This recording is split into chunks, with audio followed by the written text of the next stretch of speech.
We have about 10 to 15 minutes for questions, and we have one question to Dr. Al-Obeid that's already come up. And the question is, why, in your presentation, presumably, are barley imports decreasing by 50% in 2015? So let me turn to Dr. Al-Obeid. Thank you very much for your question. Well, it's a projection because the government 3 years ago launched the so-called National Strategy for Animal Feed Industry, which encourage importing all animal feed ingredients, more than 30 ingredients. All of them are subsidized for the matter of industrializing animal feed locally and to be away from producing alfalfa, and to be away also from importing more barley. So this is the reason. It's a projection, but maybe such kind of target is not going to be achieved because of the political also matters concerning the consumption of barley in Saudi Arabia for the sake of Bedouins and sheep herders in Saudi Arabia. Thank you very much. We have a question from Mr. Ali Kabani. The only problem is if you could just speak up. We don't have a microphone out in the audience, but. No problem. Samir Kabani, the chairman of the Agriculture Committee at the Chamber of Commerce. Just a quick note, if it's possible. It's not a question really. Yes. I do have my reservation on some of the numbers figures here. Just a quick note. With regard to doing business in Saudi Arabia, I think this is why are we all here. It is very important to think of what are the coming here in present opportunities of doing business in Saudi. I think this is what we want to know. For this, I would really encourage you that you can be in touch with the Council of Saudi Chambers or with the Riyadh Chamber of Commerce, the Agriculture Committee. We do the Saudi Arabian Agriculture Committee at this time is following and working closely with the Agricultural Development Fund in the reform of the whole Saudi agro sector in Saudi Arabia, also closely with Dr. Abeid, the Minister of Agriculture. So this reform at the ADF, with the ADF, it will create very important opportunities. There are 7 important initiatives that have been approved and are being implemented, as been contracted by 7 important consulting offices. One I'm working with closely, which is PRTM, PricewaterhouseCoopers. Okay, what does this mean? That means that there are huge opportunities will be in the following quick area, I would say. Number 1, the privatization of the Saudi grain silos. This means the mills in Saudi Arabia will all go from the government management into the private sector. So we're looking for partners in mills and in bakery. This is number 1. Number 2, we're looking also for another initiative working with water technology, water irrigation management. This is what I think one of the experiences I have read in Georgia. This is one of the areas we're looking for expert companies in the water management and irrigation. Number 2, poultry. I think it's also very important in Georgia. We are looking, Saudi Arabia now, the new reform policy is we are only 40% self-sufficient. We import nearly 1.2 million metric tons of chicken, metric tons of chicken. This is about more than 1 billion chicken a year. Now we are 40% self-sufficient. Now the new reform, we are looking to increase our self-sufficiency from 40% to 70%. We need technical partners. We need assistance. We give priority to American companies. We have Dutch company working on the ground. I would like to see American companies work with us. Besides the water management and besides we're also looking for companies specialized in marketing of vegetables and fruits. One of the initiatives is spending lots of money, and we're looking for companies with expertise with regard to marketing, supply chains of fruit and vegetable in Saudi Arabia. And another thing, greenhouses. This is a very important issue. The government subsidized, Dr. Abeid knows, thankfully, about 70%. They give subsidy 70% for greenhouses. If we switch to greenhouses, so we are looking also for technical assistance and looking for partnership with companies who are specialized in greenhouses, building, maintaining, operating, and the list goes on. What I want you to do, talk to the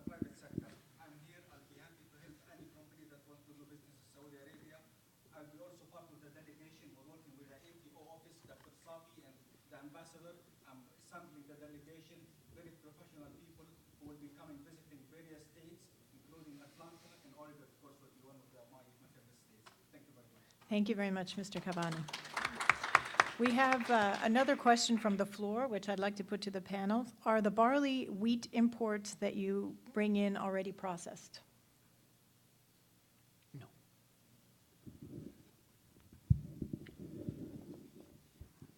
All the, if I understood the question, all the wheat and barley which have been imported are in raw material. Yeah, not processed. Yes, please, in the front row, and then we'll take you next. It's a little hard to see because of the lights, but Yes. Just in regard to, you made a very compelling case for why investment in Ethiopia benefits the United States. Do you see another example where that could be replicated either in East Africa or other African countries? You know, I'm a very proud Pan-Africanist, so the short answer is yes. But remember, for the success that we talked about, there were a number of ingredients that made it happen. One is obviously the focus that the Saudis as a country gave to Ethiopia. Second is they had a visionary investor in the name of Sheikh Alamoudi who was willing and able to execute that vision into a tangible result that you see. But I mean, actually, the three of us were 2 years ago spoke at the Saudi East Africa Forum. It was not a Saudi Ethiopia forum. And so there were like 6 other heads of states from throughout Africa who came. And I was one of the speakers, and the 2 gentlemen were there as well. So yes, the short answer is there's opportunities. I mean, Africa, in fact, I don't know if you all have seen the issue that just came out yesterday of the Economist magazine. On the cover says Africa Rising. This is the same magazine 10 years ago called Africa, the Hopeless Continent. So things have changed. A lot of people, American companies are looking to invest. We work with private equity firms who actually invest in African agriculture. American private equity firms from Wall Street going to Africa. The world has changed. So there is definitely an opportunity, but you need to find all the key elements, the ingredients that would make it a success. And I think that's the problem, because a lot of private equity firms are approaching like beach capital. They're also trying to get equity stakes in Africa. Right. So yeah, the short answer is yes. okay, we have a gentleman in the back who was standing up. Well, I was just going to say that many of these questions seem to overlap, and if I may speak to the gender relation. My name is Jim Vickery. I'm from Denver, and my background is astronomy, but I got interested in particular the separation of materials from a specific gravity and size standpoint. We have a new technology which I think technology just has to progress, because this is the way we're going to feed the world. I'll just tell you briefly how I have this fit in, and that is that our technology has been working great in separating dry particulate material in the mining industry. It uses no water. It does far better than some water processes, with 92% recovery and high concentration ratios and things. And by hook or crook, somehow we fell into running and trying different foodstuffs, beans and rice, these things. And to our surprise, it began to work on that and abrasive from rubber for grinding up tires and a whole bunch of things. Yes, I'm sorry to interrupt. Do you have a question, or this is something perhaps we can take up at the end of the panel? What I want to know is it possible that having no water and needing no screens or anything in food processing, if this is something that you need in Saudi Arabia? This particular technology. Yes, we welcome any. Yes, we welcome any technology helping us in dealing with our resources, especially water. Any technologies are welcomed, but through the private sector. So if there is a contact between you and the private sector, I think as us, as officials in the Ministry of Agriculture, we are welcoming such kind of technology. Thank you. Yes, we have a question in the front row, please. Mansour Abahsin from Saudi Arabia. We heard this morning about the importance of knowledge and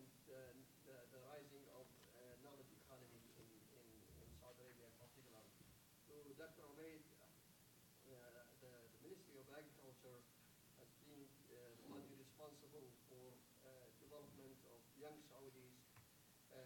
You would imagine the United States is probably one of the best destinations in the world where people could be exposed on the ground, whether they like, for example, in greenhouses or in post-harvest technologies. In Southern California or Arizona, you know, there are hot deserts, very high temperatures, and limitation. The English language is not a barrier, you know, to. So, could you elaborate on what the ministry has done in terms of sending some potential entrepreneurs or current entrepreneurs to gain this knowledge directly from, you know, the private sector to some entities in the United States?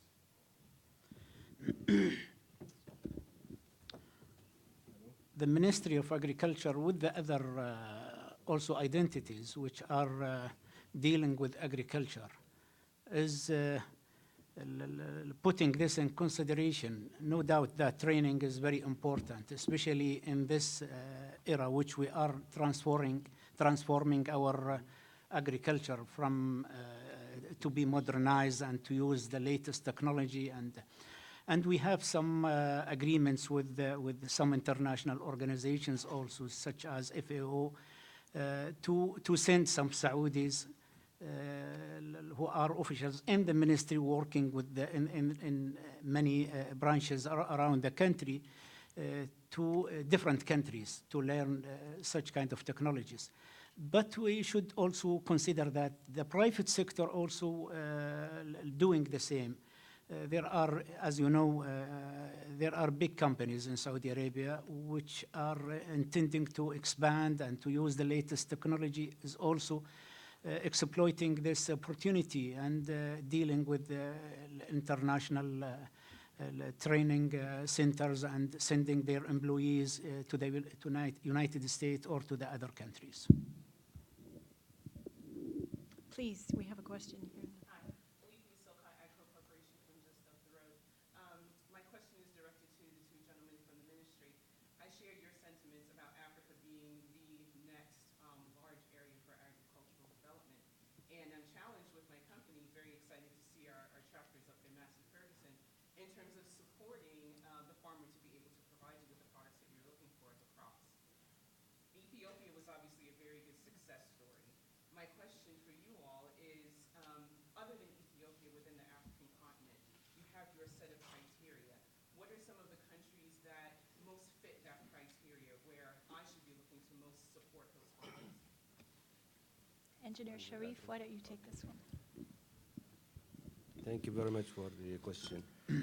In one of the slides that I did not have time to cover very well, you know, there was some types of investment that the Saudi private sector shall go and make partnership with the host country and with the private sector or the farmers of the host country.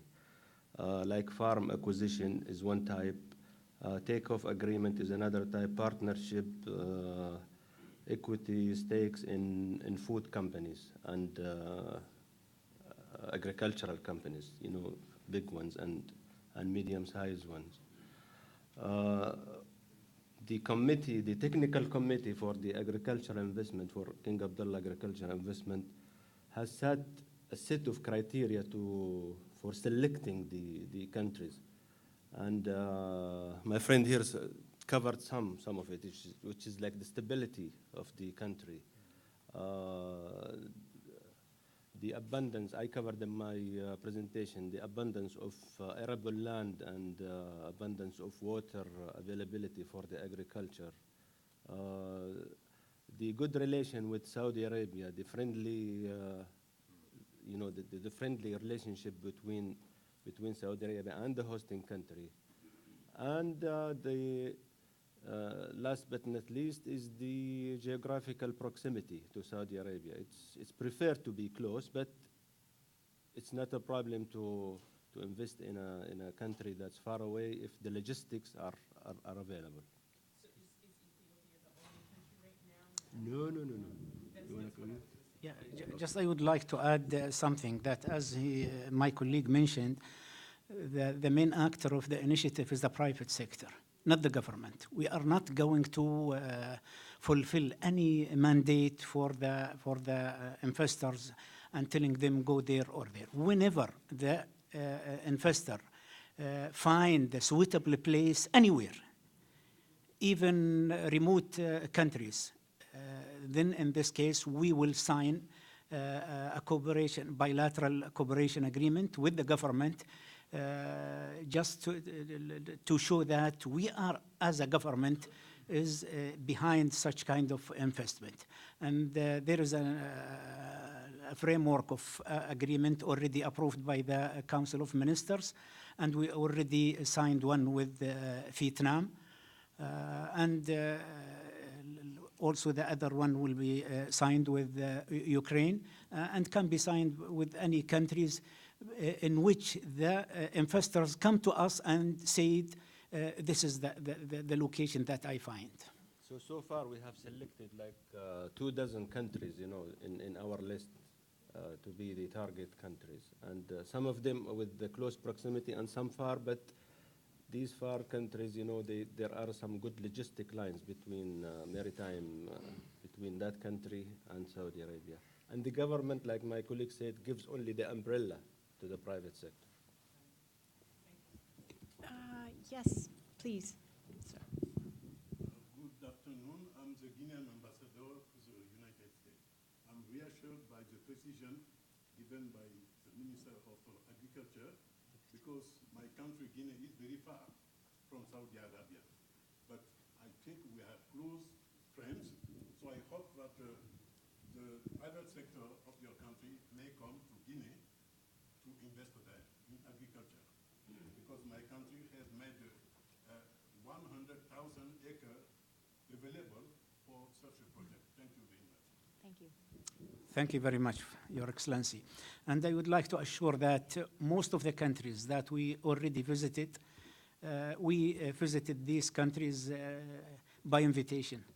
So we are receiving also an invitation from your country, and we are going to organize a visit just to show the private sector that if they find the opportunity there, and I think they will find it, so we welcome that.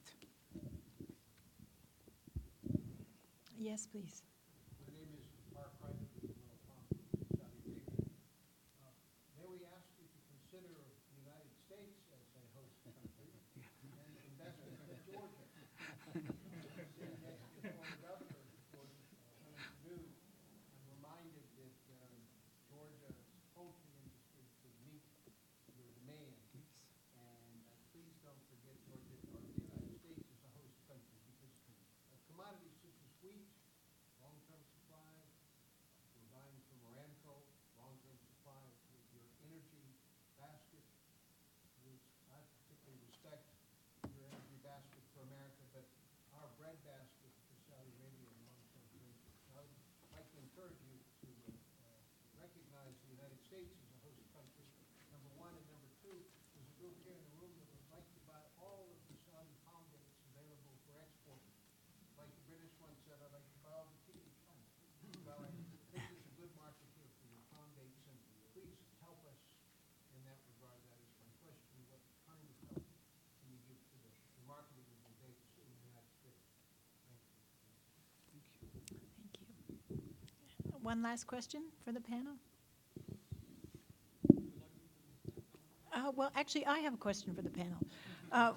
One of the things one notices in the past couple of months is the decline in food prices quite dramatically, actually sort of a change from the situation that perhaps elicited much of the concern of food security.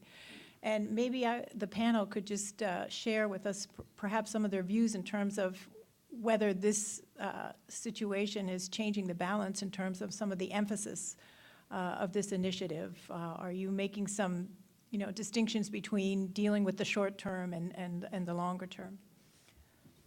As management of King Abdullah Initiative for Agricultural Investment Abroad, of course, in 2007 or mid-2007, prices went very high, you know, surged sky high. And in 2008, when we were working, you know, in the design of this initiative, people thought that the prices when they went down in 2008 and 2009, they thought that's the future of the prices that is going down. But the reality is, I think it's the opposite. As everybody know that the population of the world is going up very high. The consumption habit of people are changing. Some countries, you know, their people used to have 2 meals a day, and they are having 3 or 4 meals a day. So these things, I think they warn of high prices in the next coming years, in the next decade or two. Can I just say that? You know, it's like when you ask people for financial advice about stock prices, they tell you forget the daily fluctuations of stock prices. You invest for the long term. You noticed last month we hit 7 billion. There are 7 billion of us on this earth. And by 2050, there'll be 9 billion of us. And the earth is not getting any bigger. And I spend a lot of time in emerging markets. I spend a lot of time in India. If you see 1 billion Indians becoming affluent by the day, their consumption habits can give you an indication that these temporary blips have nothing to do with how you invest for the long term.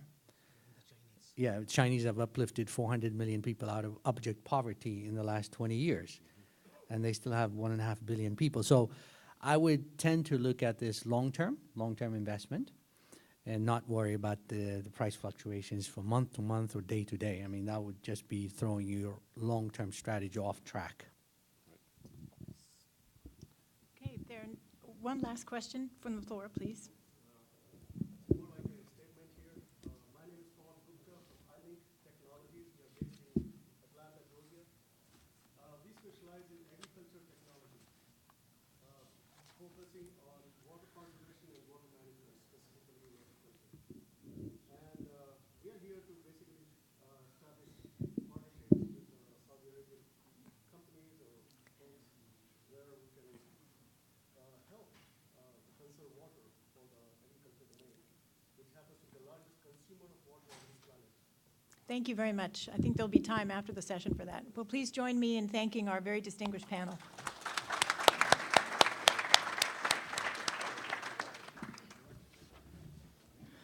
Thank you very much. Thank you. It's always interesting.